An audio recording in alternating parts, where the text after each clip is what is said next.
വിവിധ ആവശ്യങ്ങൾ ഉന്നയിച്ച കർഷക സംഘടനകൾ ഡൽഹിയിലേക്ക് മാർച്ച് നടത്തുന്നു. മഹാമായ മേൽപ്പാലത്തിന് താഴെ നിലവിൽ കർഷകർ സംഘടിച്ചിരിക്കുകയാണ്. അതിർത്തികളിൽ പരിശോധന കർശനമാക്കിയിട്ടുണ്ട്. ആർ അച്യുതൻ ചേരുന്നുണ്ട് ഡൽഹിയിൽ നിന്ന് വിശദാംശങ്ങളുമായി. അച്യുതൻ, വീണ്ടും അങ്ങനെ ഡൽഹി കർഷകരോഷത്തിന്റെ വേദിയായി മാറാൻ പോവുകയാണ്. എവിടെയൊക്കെയാണ് ഈ സമരക്കാരെ, പ്രതിഷേധക്കാരെ, കർഷകരെ തടയാൻ സർക്കാർ തയ്യാറെടുത്തിരിക്കുന്നത്? എങ്ങോട്ടേക്കാണ് ഇവരുടെ ലക്ഷ്യം?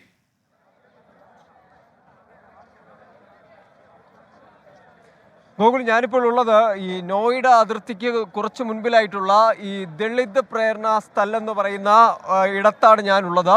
ഇവിടെയാണ് കർഷകർ നിലവിലിപ്പോൾ സംഘടിച്ചിരിക്കുന്നത്. പക്ഷേ ഇവർക്ക് മുൻപിലേക്ക് പോകാനായി സാധിക്കുന്നില്ല. കാരണം ഇവിടെ പോലീസ് ബാരിക്കേഡുകൾ നിരത്തി പൂർണ്ണമായും അടച്ചിരിക്കുന്ന ഒരു അവസ്ഥയാണ് ഉള്ളത്. കർഷകർ നമ്മളോട് പ്രതികരിക്കുന്നത് അവരുടെ ആവശ്യങ്ങൾ അത് അംഗീകരിക്കാത്ത പക്ഷം ഇവിടെ നിന്ന് പിന്മാറുകയില്ല എന്നുള്ളതാണ്. നേരത്തെ ഇവിടെ ബാരിക്കേഡുകൾ മറികടക്കാൻ കർഷകർ ശ്രമിച്ചിരുന്നു. പക്ഷേ പോലീസ് ഇടപെട്ട് അത് തടയുകയാണ് ഉണ്ടായത്. എന്തായാലും നമ്മളോടൊപ്പം ഇവിടുത്തെ കർഷക പ്രതിനിധികൾ ചേരുന്നുണ്ട്. भाई सरकार ने ही जिन बातों की घोषणा करी थी उसी की हम कह रहे हैं कि उस घोषणाओं को जो आपने उनको लागू कर दीजिए, यही मांगना है। इन्होंने 10% के लिए कहा था, 64% के लिए कहा था कि 64% देंगे किसान को, 10% उसका प्लाट देंगे। उन्हीं बातों को बरसों से कहते चले आ रहे हैं, लेकिन सरकार उसको मानने के लिए तैयार नहीं है। कोई नई बात नहीं कह रहे हैं। नई अधिग्रहण नीति जो बनी थी उस नई अधिग्रहण नीति को कह रहे हैं कि उसको लागू कर दीजिएगा। किसान कोई अपनी बात नहीं कह रहा है, किसान वो बातें कह रहा है कि जो सरकार कह चुकी है।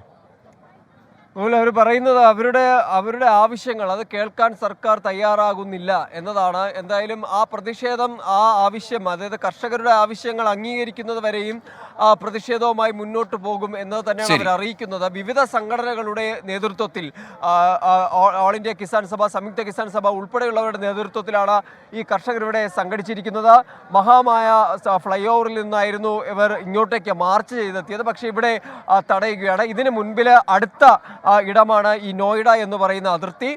അത് കടന്നാൽ ഡൽഹിയാണ്. പക്ഷെ അവിടേക്ക് കടക്കാൻ ഇവരെ അനുവദിച്ചിട്ടില്ല. അവിടെയും ഇത്തരത്തിൽ വലിയ രീതിയിലുള്ള പോലീസ് സന്നാഹങ്ങൾ ഒരുക്കിയിട്ടുണ്ട്.